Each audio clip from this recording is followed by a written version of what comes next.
ഭാര്യയുടെ സഹനത്തെ സമ്മതമായും മൗനത്തെ അംഗീകാരമായും തെറ്റിദ്ധരിക്കരുത്. ഒരു വിവാഹത്തോടുകൂടി ഭാര്യയ്ക്ക് മേൽ അനിഷേധ്യ അധികാരം കൈവരുന്നുണ്ടെന്നുള്ള പരമ്പരാഗത ധാരണ പുരുഷന്മാർ തിരുത്തണമെന്ന് മദ്രാസ് ഹൈക്കോടതി വ്യക്തമാക്കി. ഭാര്യയുടെ സഹനത്തെ സമ്മതമായും മൗനത്തെ അംഗീകാരമായും തെറ്റിദ്ധരിക്കരുതെന്നും ജസ്റ്റിസ് വിക്ടോറിയ ഗൗരിയുടെ ബെഞ്ച് പറഞ്ഞു.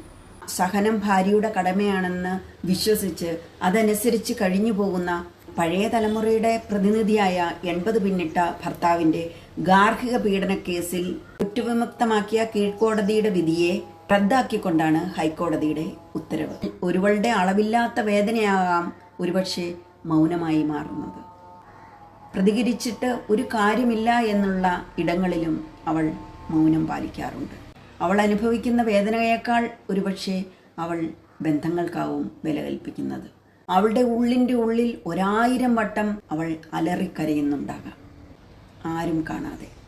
അവൾ തകർന്ന് തരിപ്പണമായി പോകാതിരിക്കാൻ സ്വയം രക്ഷയ്ക്കെന്ന പോലെ അവൾ സ്വീകരിക്കുന്ന മാർഗം കൂടിയാണ് പലപ്പോഴും മൗനം.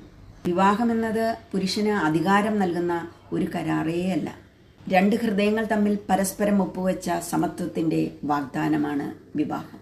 ഒരുവളുടെ ഓരോ നിശബ്ദതയും അനുമതിയുടെ മുദ്രയായി വായിക്കുന്ന പുരുഷൻ സ്നേഹമെന്നത് എന്താണെന്ന് ഇപ്പോഴും പഠിച്ചിട്ടില്ല എന്നത് തന്നെയാണ് സത്യം. ശരിയല്ലേ?